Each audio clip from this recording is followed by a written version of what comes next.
Здравствуйте, это «Вечерняя смена», в студии Ирина Газаева. Сегодня в выпуске. Круг преткновения. Споры вокруг Орхонского округа не умолкают. У нас в студии представители администрации. Поговорим также о неработающих светофорах и ямах на дорогах. Вчера во Владикавказе состоялась торжественная церемония эстафеты флага всероссийского конкурса среди педагогических работников системы среднего профессионального образования «Мастер года».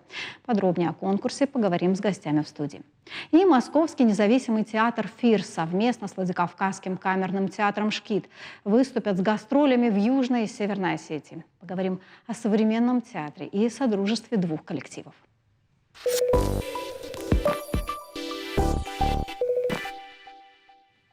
Вчера в администрации города обсуждали дорожное движение на Орхонском круге.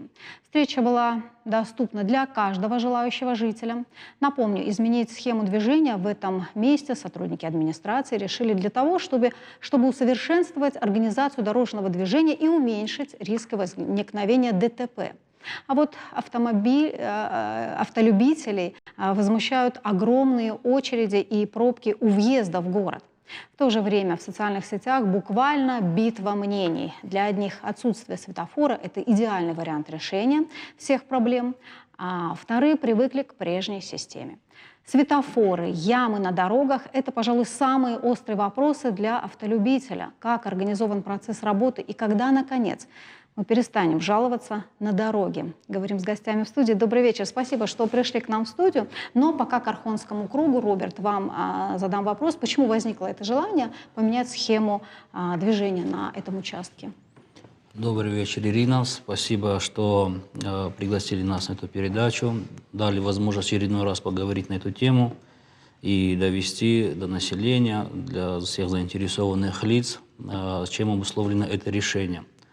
Значит, по поручению главы города было дано задание о необходимости проведения анализа дорожно-транспортной обстановки в городе Владикавказе в целом. Само собой, мы начали, конечно, с самых оживленных участков города, таких как Орхонский круг, Китайский круг, площадь Революции, она же Гизельское шоссе.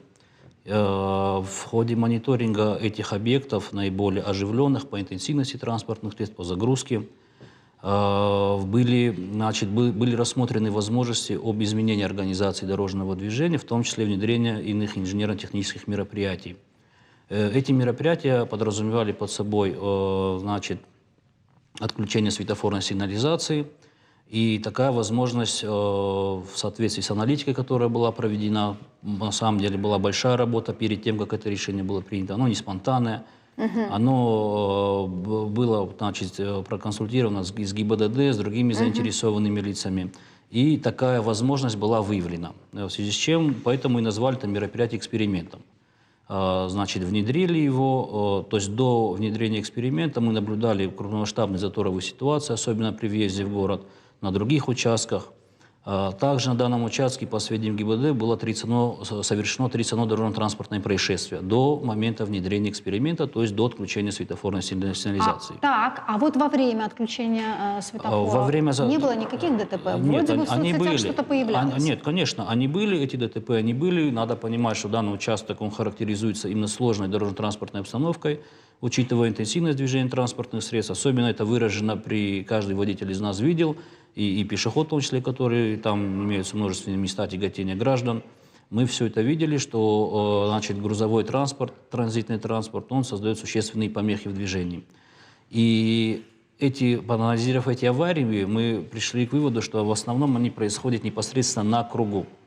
То есть образуется заторовая ситуация, водители совершают маневры, в связи с чем происходит столкновение.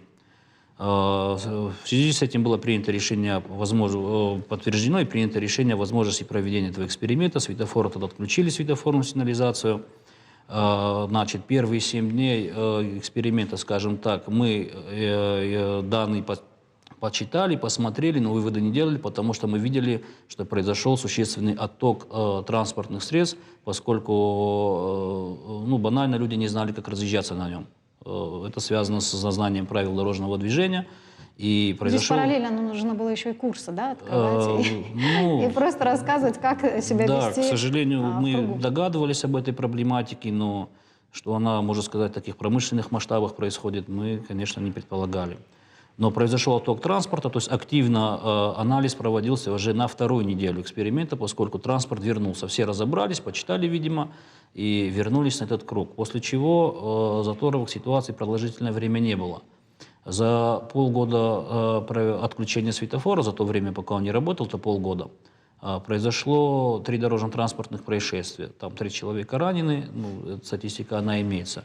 Пострадали. Да, пострадали в этих авариях. Там один был наезд на пешехода, одно столкновение в попутном направлении и одно столкновение настоящее транспортное средство.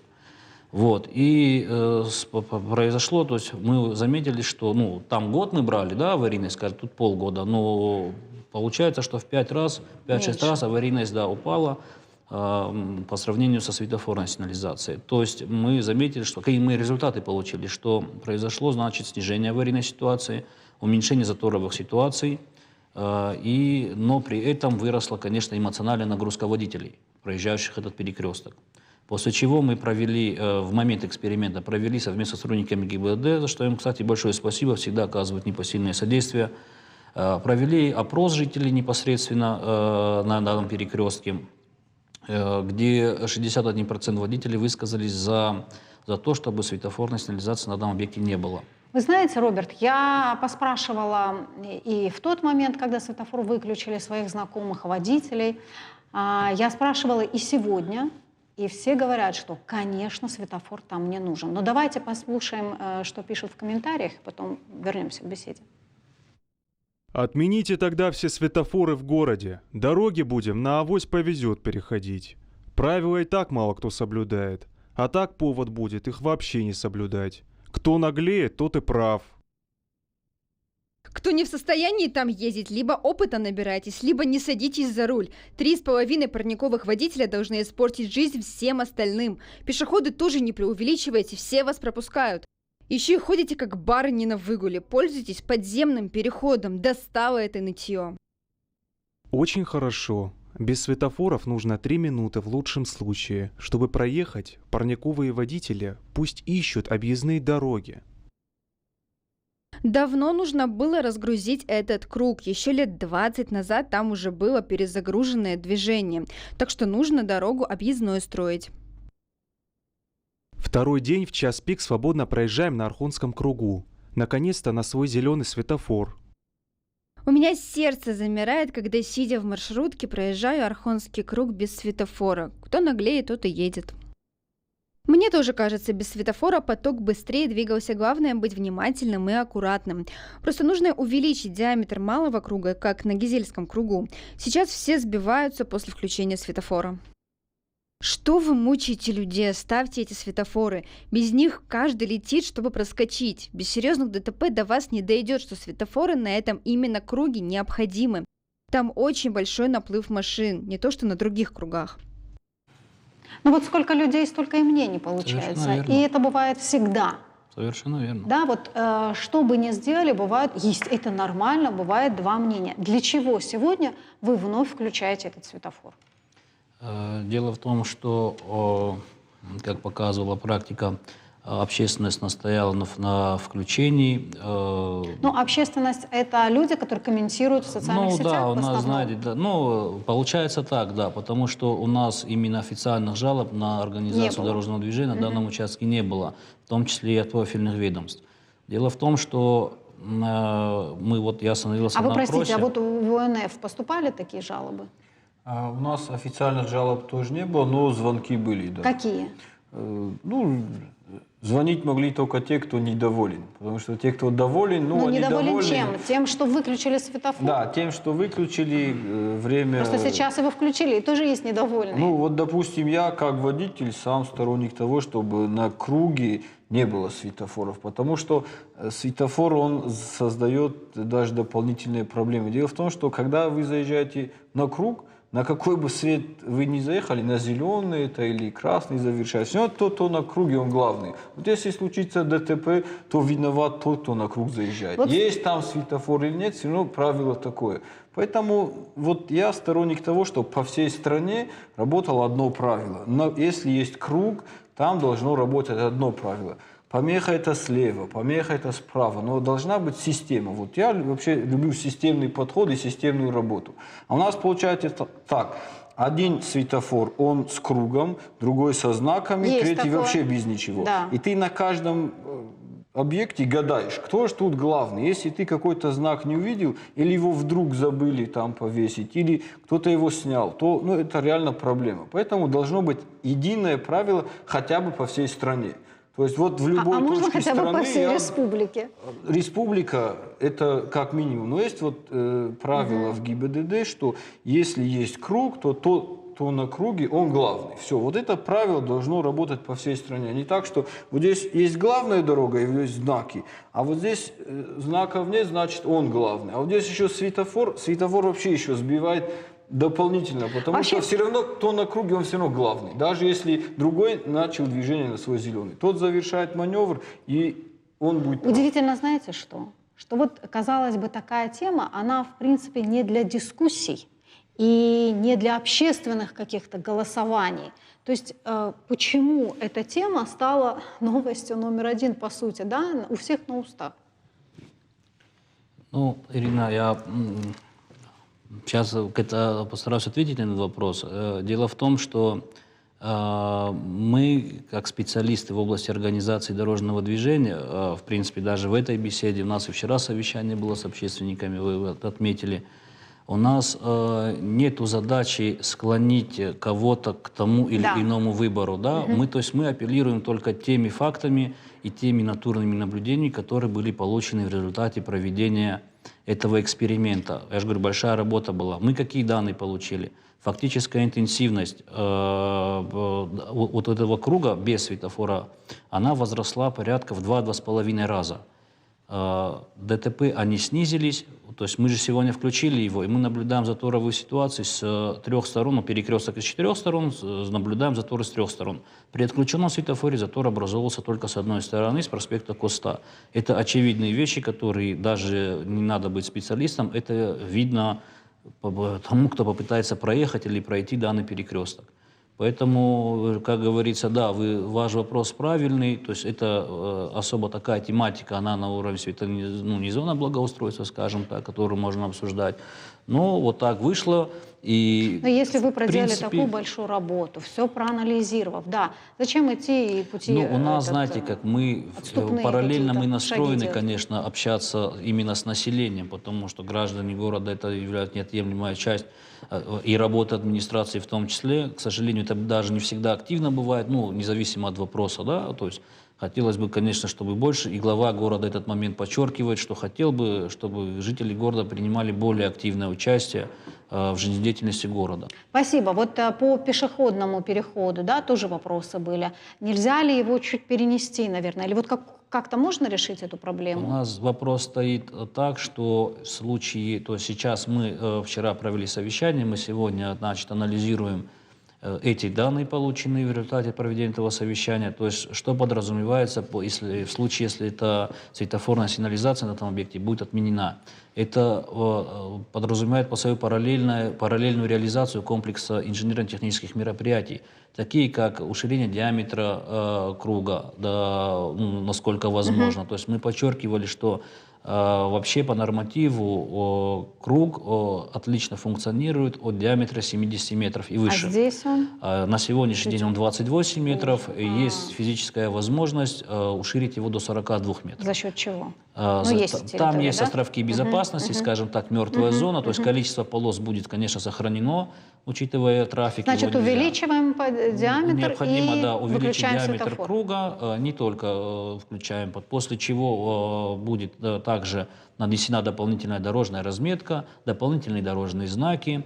Планируется рассмотреть вопрос об устройстве разрыва в газонной части для организации левого поворота с проспекта Коста на улицу Ну Ливаневского. вот видите, сколько нюансов. Так я и Почему это с говорю, самого да. начала нельзя было? Дело в том, что нет, ну мы, я же говорю, это узконаправленная деятельность, она довольно-таки специализированная, и она даже сейчас, я подозреваю, что не каждому человеку я достаточно доступно говорю это, но мы готовы более так на пальцах это все объяснить, но мы должны понимать, что люди просто не обращают на это внимания, смотрят на этот участок локально. А на самом деле, что бы там мы ни сделали, он отразится на всех близлежащих улицах. То есть я когда говорил про отток, мы же понимаем, что водители не пересели на велосипеды, скажем так.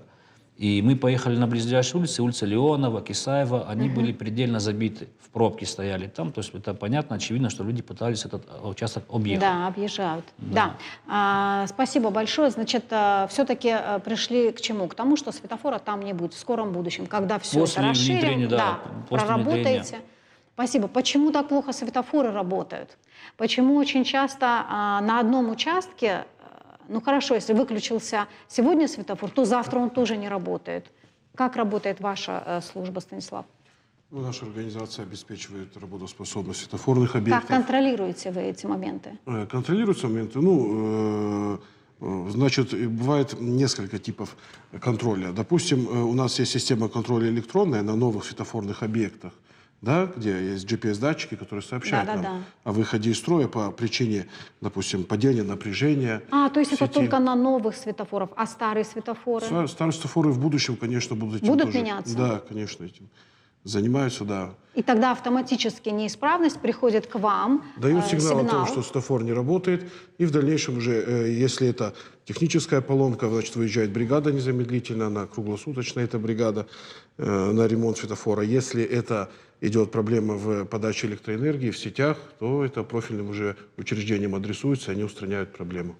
Ну, то есть, если светофор 2 и несколько дней не работает, как вы об этом узнаете? Ну, узнаем мы либо по сигналу от системы контроля, либо по звонкам на диспетчерскую службу от ГИБДД или, допустим, или от автомобилистов бывают также.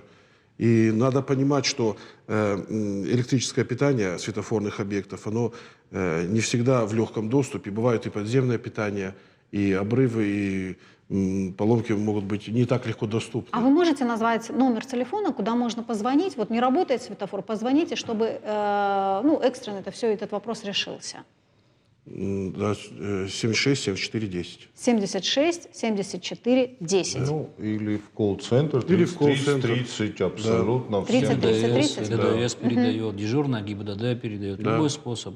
Хорошо, спасибо большое. Давайте перейдем к дорогам. Добрый вечер. Ну, когда эта тема станет уже не такой болезненной для всех нас? Я Пользуясь предлагаю... случаем, сегодня день муниципального служащего. Да, и хотелось бы поздравить. Поздравляю вас. Хотелось бы поздравить сотрудников, в первую очередь,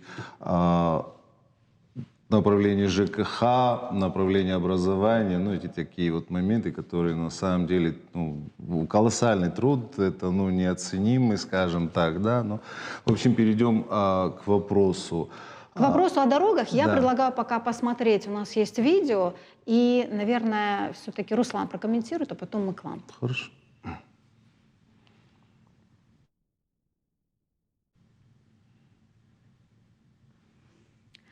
Вот у нас просто сейчас показаны улицы, да, но там написано, это 41-я школа.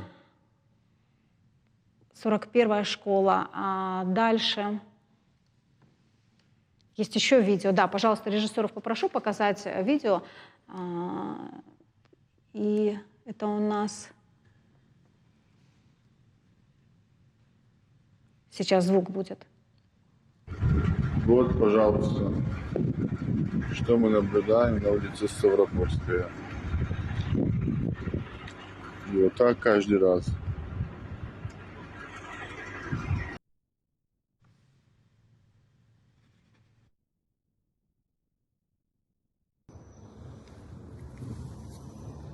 Кутузова, 82. Будьте аккуратны.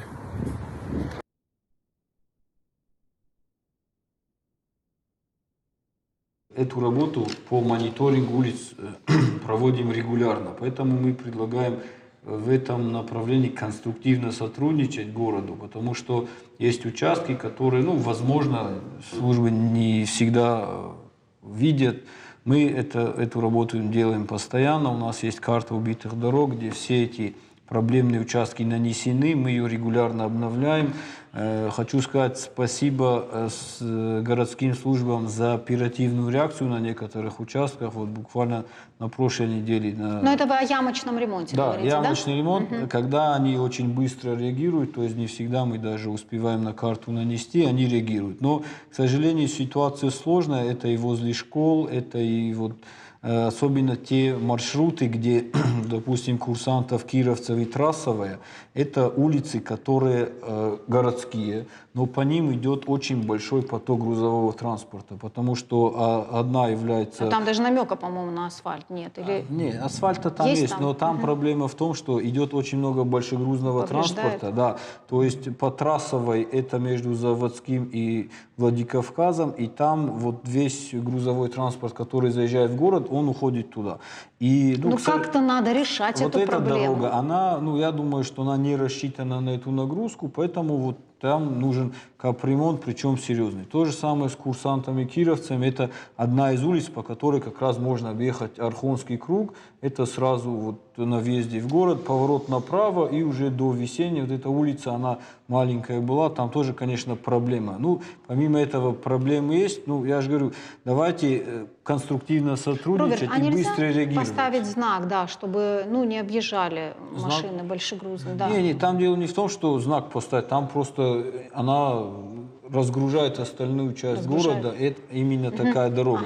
Ага. Здесь дело в том, что какие-то улицы нужно делать капитально, где-то нужно быстрее реагировать, чтобы проблема, ну, не нарастала так, как она сейчас есть. Ну, в городе имеется, мы же понимаем, что мы грузовой транспорт не можем, как бы мы этого не хотели, не Приостановить запускать или в город. направить в Да. другую сторону. Поэтому то есть дорожные знаки в необходимых местах установлены. У нас определен маршрут движения грузового транспорта как свыше 8 тонн, так и до 8 тонн. Это разные улицы. И Я вас зачастую, к понимаю. сожалению, они именно это и Ространснадзор подтверждает, эти транспортные средства едут со значительным перегрузом. Я Это понимаю, большая да, но проблема. вот тогда к Станиславу, все-таки эти улицы же нужно ремонтировать, ну, несмотря на то, что там большегрузы и проезжают машины. Я думаю, что проблема, она решится с вводом в эксплуатацию объездной дороги. Это, ну, будет огромным плюсом для нашего Это города. раз, но ремонтировать ее, да. Ремонтировать, ну, если вы мне дадите возможность, ну, минуты 2-3, так, чтобы наши горожане тоже слышали, тот перечень дорог, который мы в этом году планируем ремонтировать. В общем, я быстренько пробегусь. Поселок Спутник, переулок Железнодорожный, переулок Рыночный, Зарахохова, улица Заводская, улица Малгобекская, Нартовская, Нагирская, Дербенская, Побежимова, Владикавказская, 46А, потом СОЖ номер 46, подъездная дорога Талалихина, Цейская, Грибоедова и Земнухова. Это наш республиканский бюджет, за чей счет будет ремонтироваться. Сейчас я быстренько тоже пробегусь, если у нас есть еще пару минут. Это те дороги, которые будут ремонтироваться по программе «Безопасные и качественные автомобильные дороги». Это федеральная программа.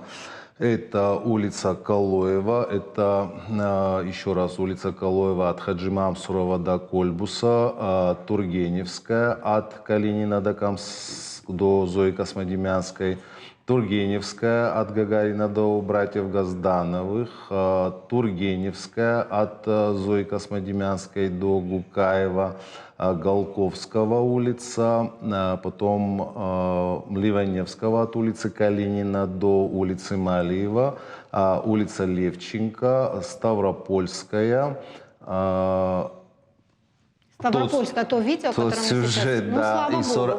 и 41-я школа 41-я тоже. тоже будет Мы сделали дефектную ведомость, и мы постараемся ее включить в эту программу, ну, потому что, ну, там дети, школа, и даже не обсуждается. А вот улица курсантов Кировцев, Владивостокская. От себя добавлю, Да. на следующей неделе туда выходим на ремонт. На следующей неделе Да. туда? Отлично, спасибо. Здесь разные Не-не-не, Вы знаете, я предлагаю, мне кажется, вот чтобы- этот список, да, нужно Список прям на очень сайт. интересный, актуальный. Да. Можно его вот прям быстро? Ну, чтобы- я почему? Потому А ну, что, ну, Давайте, как да. бы многие Прочитайте в до конца, я ожидании, думаю, да. зрители сидят Да, и ждут улица- свою улицу. Улица Цаголова от Колиева до тупика, от улицы Цаголова, потом Зураба Макаева, Бритаева, улица Калинина, Максима Горького от Пушкинской до Макаева, улица Щегрина от улицы Горького до улицы Серова, Кцоева,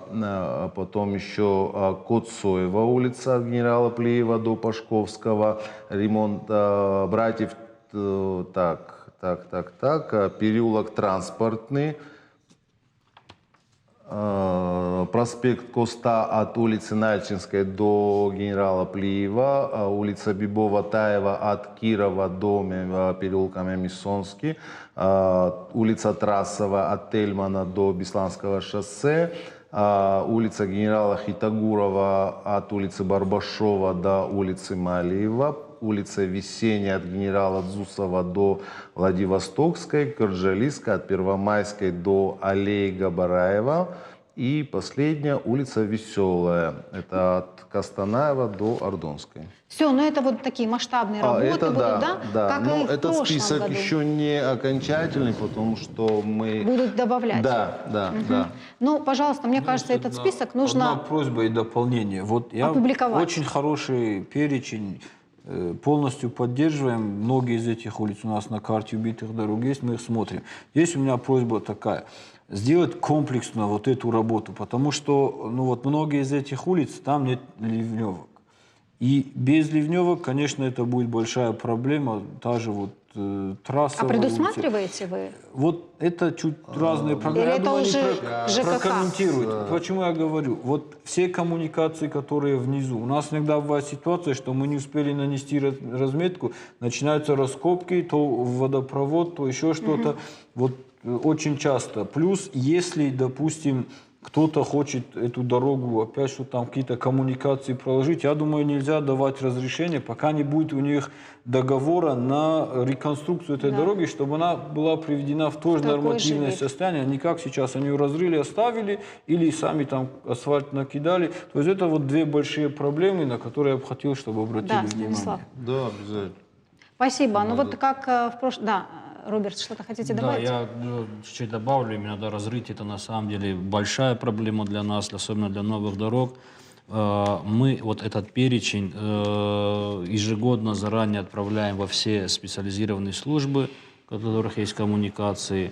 Заранее их уведомляем, но, к сожалению, все равно то есть аварийные ситуации возникают. И к чему говорю, без разрешения ни одно разрытие не выдается, без обязательства по восстановлению нарушенных элементов благоустройства. Станислав, Хотел вот добавить. еще вопрос к вам. Участок от Дома печати, участок дороги от Дома печати Там до идет, Гадиева. это улица Лакути, а там идет сейчас реконструкция дороги. Ну, там второй ямочный, по-моему, насколько я поняла, и Нет, никак не там могут закрыть. Нет, это другая, это вторая половина, другая половина от Дома печати в сторону Гадиева. Там идет реконструкция дороги, там со всеми элементами. Я думаю, что в скором времени мы порадуем своих горожан качественной дорогой именно в этом направлении. В скором времени. Да, все там. В скором времени, в этом году, надеюсь. Ну, не то, что в этом году как-то я уверен, А ближайшее что время, да? Спасибо вам Да. большое, спасибо, что пришли и ответили на наши вопросы. Мы благодарим вас за это. Спасибо. Не переключайтесь, у нас реклама. Далее продолжим.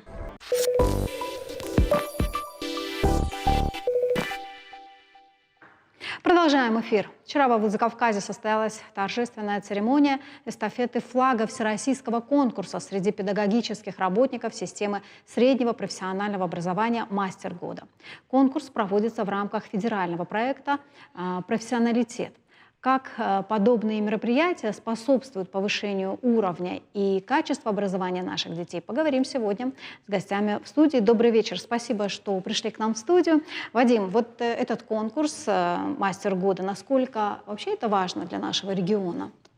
Ну, конкурс, всероссийский конкурс и республиканский там в том числе проходит у нас, вот в этом году пройдет третий раз. Вот, то есть 2 раза в России он прошел этот конкурс и в республике тоже.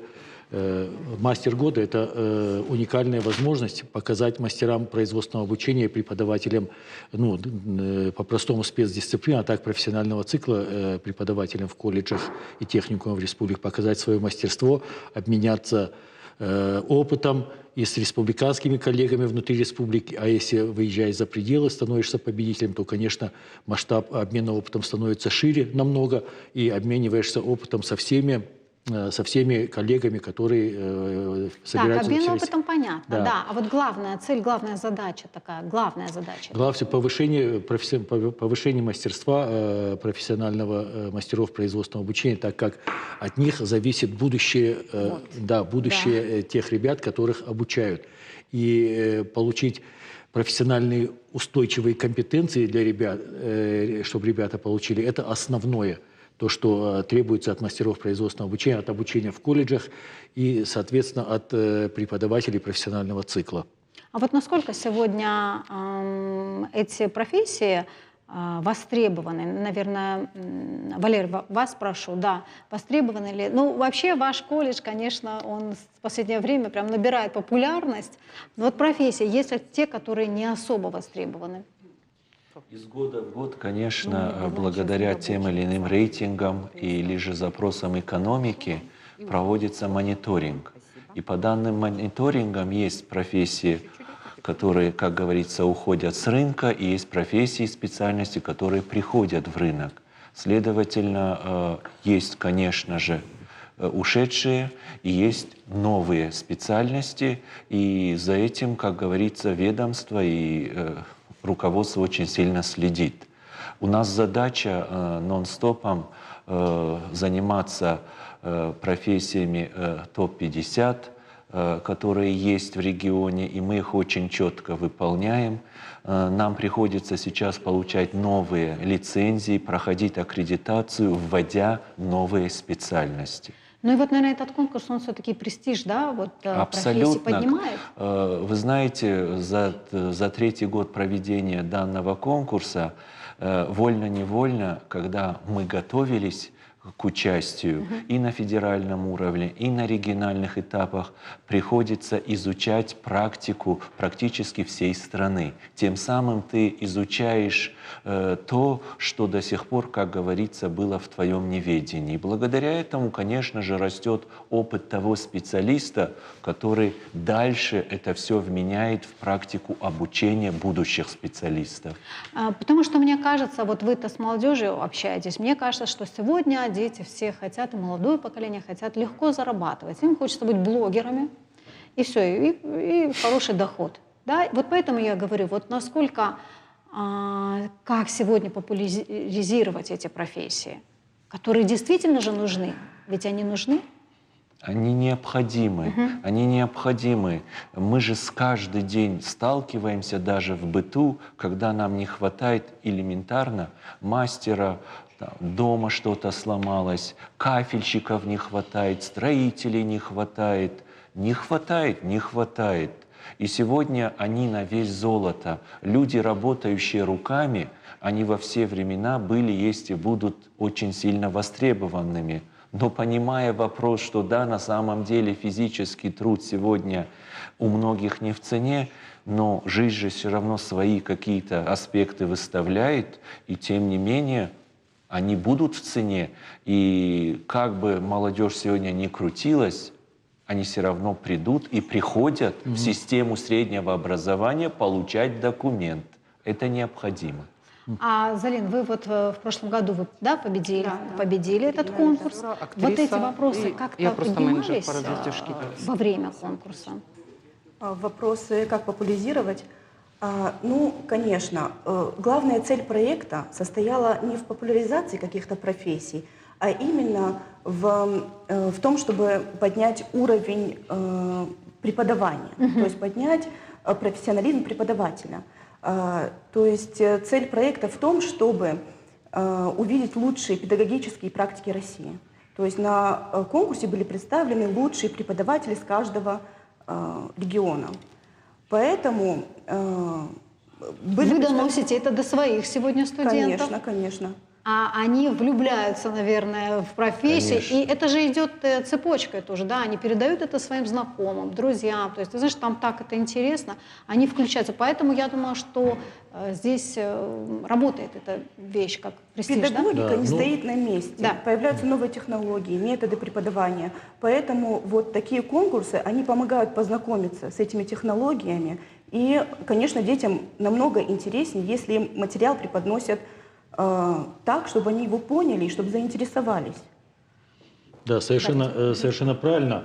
И вы знаете, вот за последние годы поменялось мнение самих ребят, их родителей, и они осознанно выбирают уже после 9 класса, осознанно выбирают более 60%, это не только республиканская статистика, это по всей стране, выбирают колледжи, в 10 класс поступает примерно 35-40%.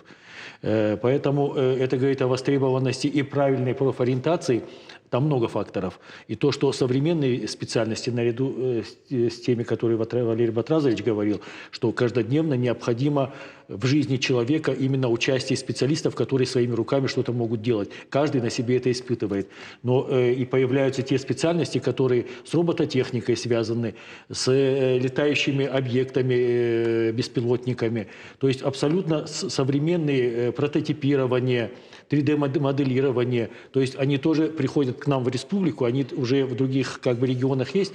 В этом году, в прошлом году, в 2022 году у нас уже первый опыт был, поэтому вот мастера производственного обучения, которые работают с рабочими профессиями, и преподаватели профцикла, они должны быть абсолютно подготовленными и квалифицированными для того, чтобы ребята сразу видели и понимали, что да, здесь можно получить знания, здесь можно получить компетенции, а в итоге в финале получить крепкую профессию, твердую, и ты будешь всегда востребован в жизни. Что еще, Валерий, вот как вам кажется, что еще вынесут, вот давайте о конкурсе говорим, да, участники вот этого проекта для себя? Для себя еще очень важный фактор, что у участников есть фактор общения профессионального. Открывается некий профессиональный простор. И в данном просторе, даже замечая опять-таки вот с нашими конкурсантами, есть очень хорошее общение. Благодаря этому общению опять-таки идет взаимообмен опытом. А и вот он очень важен. В прошлые годы вы принимали участие? Данное мероприятие проходит в этом году 3-й раз, и 2 года подряд победителями становились сотрудники нашего учебного заведения.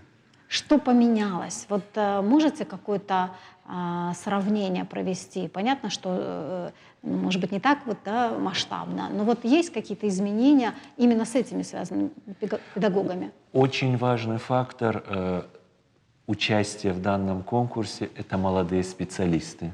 Молодые специалисты, которые будут и есть, и все завязаны всю свою жизнь данной специальностью и с данным делом. Следовательно, тот опыт, который наши молодые специалисты привезли с федерального уровня, он нам дает право развиваться, и нам необходимо как можно больше участвовать. Хочется больше выезжать и привозить тот опыт, который есть у наших коллег за пределами нашего региона. Я не могу сказать, что мы худшие, но тем не менее без общения и без обмена опытом мы не знаем, на каком мы уровне, что нужно дорабатывать и что у нас уже давно доработано. Следовательно, такие условия сегодня есть, и сегодняшний конкурс стал очень хорошей площадкой. Вчера прошла деловая программа, на которой специалисты федерального уровня преподнесли опять очень много нового материала для нас, для наших специалистов, которые в массы готовят и преподносят достойных специалистов. Не будет такой системы, не будет развития. Да, вот этот конкурс, он начинается чуть позже, да? Первый этап уже проходит в республике. Вот до 1 мая у нас, до 30 апреля первый этап проходит, то есть отбор по документам. Второй этап пройдет в мае, когда уже реально будут определенный пул кандидатов из мастеров производственного обучения. Сейчас только заявки, да? Да, сейчас только заявки, да. А в мае, поэтому, пользуясь случаем, я хочу призвать коллег, своих педагогов, которые работают в наших колледжах. Их 180, почти 190 человек мастеров производственного обучения. 444 человека – это коллеги Залины, они преподаватели профессионального цикла, поэтому их почти 600 человек призываю, коллеги, все-таки принять участие, подавать заявки для участия в конкурсе «Мастер года», потому что все то, что мы сегодня говорим, о чем говорим, это только часть положительного эффекта, который будет от участия. Поэтому, коллеги, призываю, участвуйте, мы всегда рядом и всегда поможем. А вот мне кажется, Изалина, она как победитель, может быть, тоже убедительна, да? Чем вам помогло участие в конкурсе? И как вы сегодня прививаете любовь к туризму? У вас туризм направлен, да? Да, туризм.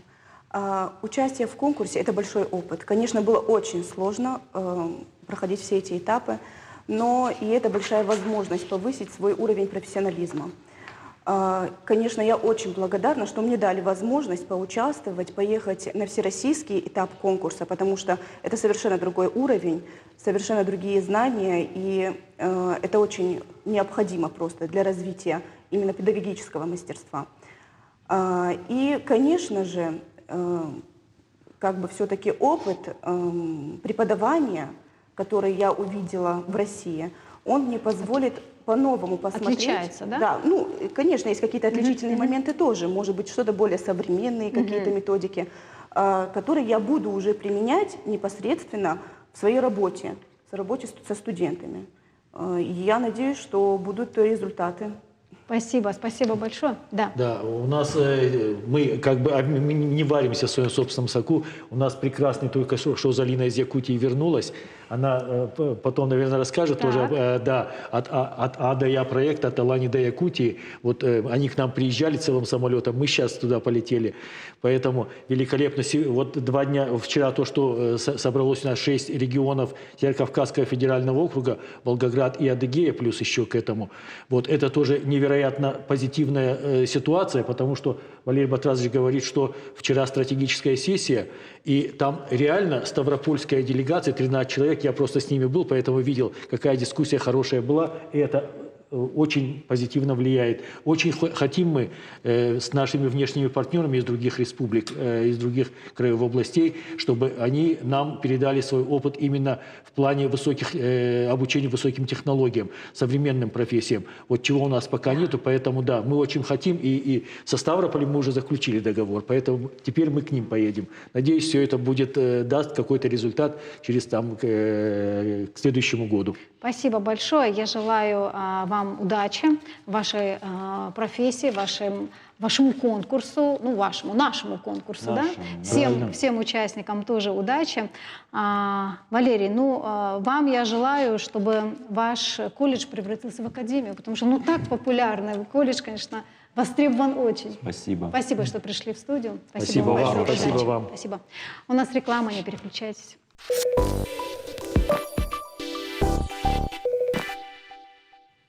Продолжаем эфир. Московский независимый театр «ФИР» совместно с Владикавказским камерным театром «Шкит» выступят с гастролями в Южной и Северной Осетии.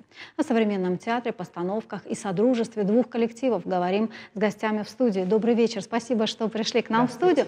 Как так получилось, что 2 коллектива, 2 театра сегодня на гастролях, Тамил? Театры художественные... Это не первый, да, раз? Да, они дружат, во-первых, уже много лет. Очень много связывает их, они это расскажут. И сама идея проекта была уже после последних гастролей, когда крайние были гастроли у нас, и приезжал театр «ФИР» со спектаклем «Гроза». И тогда вы решили, что представим больший репертуар, И суть всего проекта, который мы провели, переговоры с Южной Осетией, Северной, суть всего проекта именно гастроли по 2 Осетиям нашего театра «Фирс» и поддержать нашу молодежь. То есть суть именно, чтобы их узнали, потому что большая часть, костяк, скажем так, этой театральной труппы — это молодежь Осетии. И хотелось бы им помочь. Я всегда говорю всем друзьям, я говорю, когда они станут известными уже мировыми звездами, и все будем кричать «Ура, это наши!», а вот хочется сейчас какой-то вклад внести в это дело. Поэтому проект был создан, и хочу большое спасибо заранее сразу сказать именно Остинскому, Юго-Остинскому тоже театру, Министерству культуры Южной Осетии, Министерству образования. Они нам пошли навстречу, и очень большая поддержка от них. Но инициатива чья? Инициатива совместная, Лейла и Александр. Так, тогда Лейла, да, почему решили тоже, чтобы вот такое содружество состоялось? Сколько земляки наши, да, принимают участие, работают, служат театру? Ну, я изначально шкиц создала для того, чтобы то, что мне нравится, происходило там. И мне нравится Саша Муриев. Я родила, можно сказать, не можно сказать, а фактически родила для них актера, вырастила, он с ними работает. Он единственный друг у него, так сказать, мой сын Батрас. Вот, Артхорд, то есть друзей-то много. В общем, и поэтому я хочу помогать как своему собственному сыну, так и Саше Муриеву. Я его люблю как режиссера, обожаю. И всегда пишу, что в наше время это самый, на сегодняшний момент, которых я видела, самый интересный режиссер. Ух ты. Да. Но у вас на сайт уже, да, Александр, зашла на ваш сайт, написано «Театр одного режиссера». То есть никаких приглашенных режиссеров, только вы. Да, это все очень просто. Есть коллектив, творческий коллектив, артисты, композитор, художник, режиссеры по свету, по звуку и директор, много актеров, есть один режиссер. Режиссер — это самый главный в коллективе всегда. И вот он один, я. И все. Поэтому земляков, говорят, много, да? Режиссера. Да, так получилось, что когда мы начинали... А как это получилось? Сложный путь, когда, знаете, режиссер получает диплом, и он, перед ним 2 пути. Либо пойти там в провинциальные театры какие-то и начать искать себя потихоньку. Там постановка, там. И с годами дойти до культурных столиц. Или же делать свой коллектив. Это самый сложный путь, который, вот, собственно, я и выбрал. А с кем начинать, когда нет ничего, кроме профессии, и даже, наверное, неуверенность в том, что ты делаешь. И тут приходят в помощь друзья. И вот мой друг, тогда сын, вот, значит, Лейлы, тетя Лейла, как мы ее называем, любя все, Батрас Засеев, и его однокурсники, это Изабелла Карсанова, Олеся Тимурова, вот сейчас с нами, Хета Гасьев, тоже сын известной актрисы, Залины Малкаровой, здесь известная. И мы начали работать, и что-то из этого стало получаться, а потом нас становилось больше и больше. А чем отличается ваш театр? Наш театр отличается... Вот я могу дополнить, кстати, ответ на вопрос, который вы до этого задавали, почему получилось такое содружество 2 театров. Потому что Лейла делает здесь, в рамках Северной Осетии, то, что пытаюсь сделать я там, в Москве. Когда есть театр, он хороший, он есть, но все время хочется чего-то нового. И, на мой взгляд, в Осетии Лейла делает тот новый театр, который, наверное, которого не хватает. И я делаю то же самое в Москве. Москва большая, но маленькая. Вот эти классические постановки, которые уже мы видели из раза в раз, а сделать так, чтобы школьники пришли и сейчас самая главная проблема: на сцене должно быть интереснее, чем здесь, понимаете? И делать так, чтобы подростки приходили и не хотели залезать в свои телефоны и убегать там во двор, это задача современного театра, интересного. И я вот пытаюсь его делать.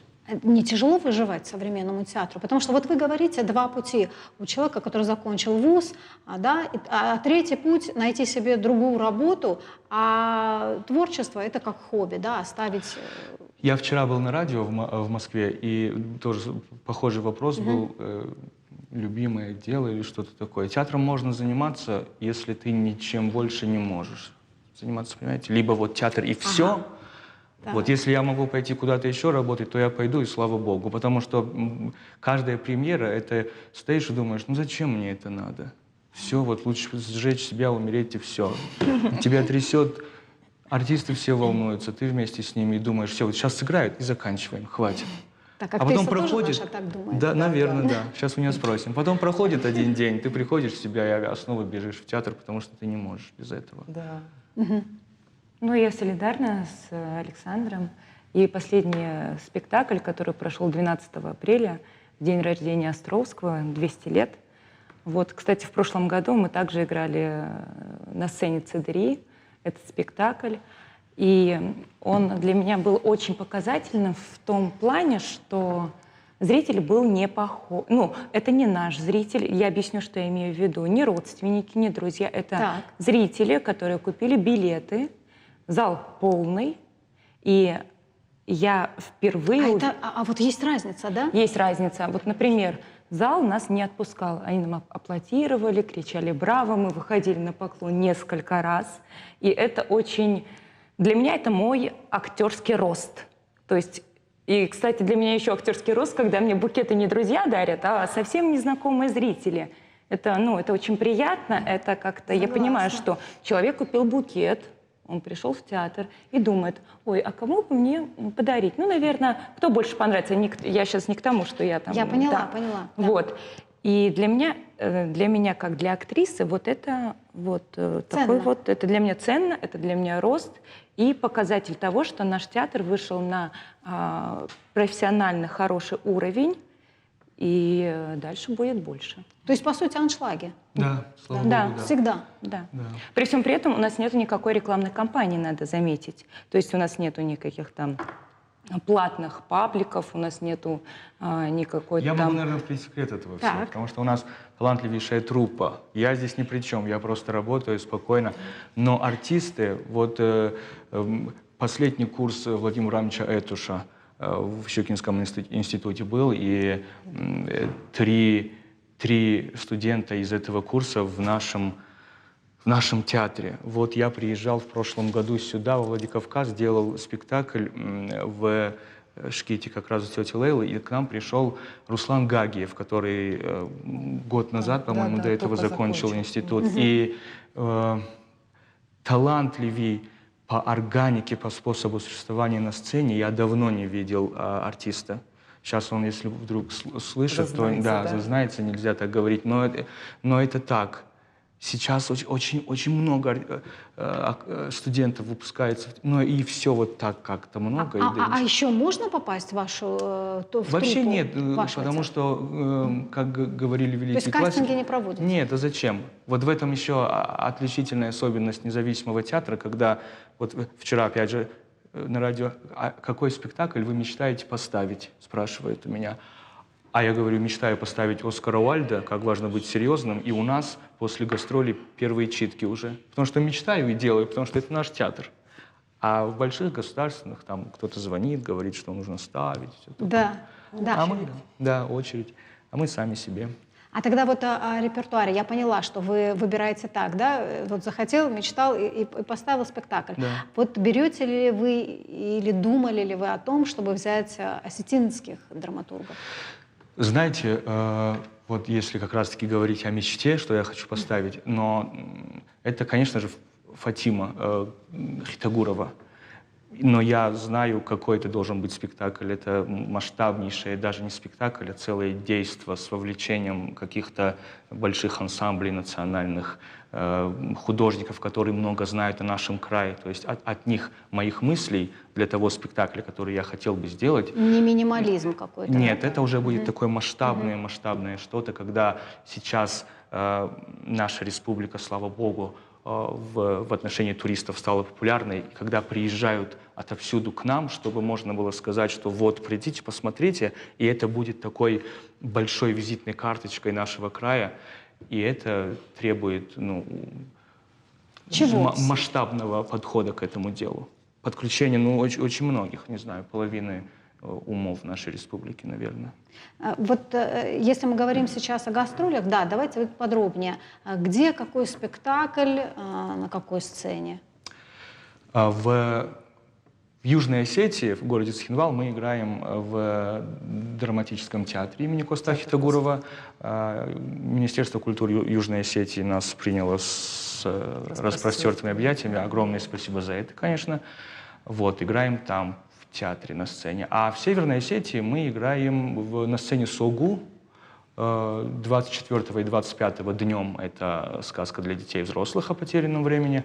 А так, вечером... 24-25, это буквально следующая неделя. Да, уже, да, понедельник, вторник. В 3 часа. В 3 часа сказка для детей и взрослых. Где можно приобрести билеты? Везде. Можно, да, я скажу. Во-первых, насколько я знаю, сказка, спектакль «Потерянное время» — это премьера у нас. То есть они ее готовят специально для гастролей в Северной и Южной Осетии. Поэтому сказка, если помните, фильм был очень хороший. И я всегда обращаю внимание всех, что это сейчас очень социально значимая тема, потому что мы все, даже взрослые, сами понимаете, теряем свое время, кто в телефонах, кто где. Там тема как раз очень актуальная. Я сама очень переживаю, мне так интересно, что они поставили, и будем с удовольствием ждать. Поэтому премьера спектакля для детей в 15:00 2 дня, 24 и 25 апреля в Согу. Очень рекомендую, мы обратились к Министерству образования Северной Осетии, чтобы, с точки зрения рекомендаций, конечно, да? чтобы донесли. Сами ездим, раздаем письма директорам и афиши. Тоже с просьбой порекомендовать родительским комитетам поучаствовать и прийти на спектакль и поддержать наш молодой коллектив. Вот. А основной репертуар, конечно, это «Гроза» 24 вечером в Согу и «Чайка». Главная роль Да, кстати, вот главная роль. Да, да. Вообще у нас тоже на сцене Согу? На сцене Согу все спектакли. Один спектакль на площадке театра «Шкит». Камерный театр «Шкит». Он прям, этот спектакль заточен именно под «Шкит». Я точно знаю, потому что на большой сцене он, по-моему, не так вкусно смотрится. Пусть Саша не обидится, но мне кажется, там тактильно прям очень интересно бывает. Когда в «Шките» бывает этот спектакль, у нас аншлаг. Я в прошлый раз просто на носочках встала и боялась упасть, настолько было много людей. Вот. А далее мы, конечно, в Северную, в Южную. 24-25 я сказала «Чайка». Я сказала, «Чайка» премьера тоже. Они только ее 2-3 раза показали всего в Москве, и тоже премьера. «Гроза» уже здесь была. Вот. Далее мы ждем свою поездку в Южную Осетию. После Южной Осетии, Да. есть ли у вас, и бывали ли у вас гастроли в другие города? Да, мы ездили с... На какого зрителя ориентируетесь? Молодежь в основном. Да, конечно. И вообще я считаю, что наш театр этим и отличается, то, что завлечь молодое поколение намного сложнее, нежели взрослые, потому что они по-другому воспитывались, и у них другая культура. Молодежь, которая приходит, вот опять-таки в пример. Постановки современные, да? Да, но, например, «Гроза» — это полусовременная постановка. Это не «Дядя Ваня», где прям это современность. Да. В «Грозе» у нас присутствует 50% классики, 50% современности.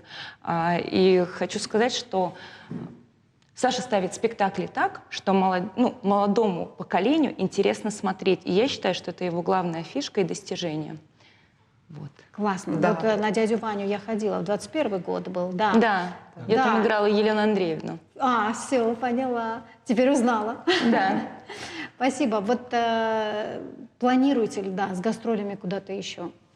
Сейчас мы вернемся отсюда, за нами поедут наши декорации, и мы в мае сыграем еще на закрытии сезона «Чайку» и «Сказку» в новом манеже в Москве. И на этом заканчиваем. Едем в усадьбу Островского опять на 2 недели, там репетируем новую пьесу. И вот готовимся к новому сезону. А там уже опять и гастроли, слава богу, намечаются. И в Краснодар хотим съездить, и в Калининград зовут. И, наверное, еще раз в Осетию. В Осетию всегда рады приезжать, потому что здесь вкусно кормят, здесь свежий воздух. Спасибо. Необыкновенную энергетику я чувствую. Спасибо вам за то, что несете прекрасное. Будем на ваших спектаклях, аншлагов вам. Спасибо. И понимающих зрителей. Спасибо большое. Благодарим. Спасибо большое. Это все на сегодня. Хороших вам выходных. Приходите в театр на спектакли. Но мы встретимся на следующей неделе. До встречи.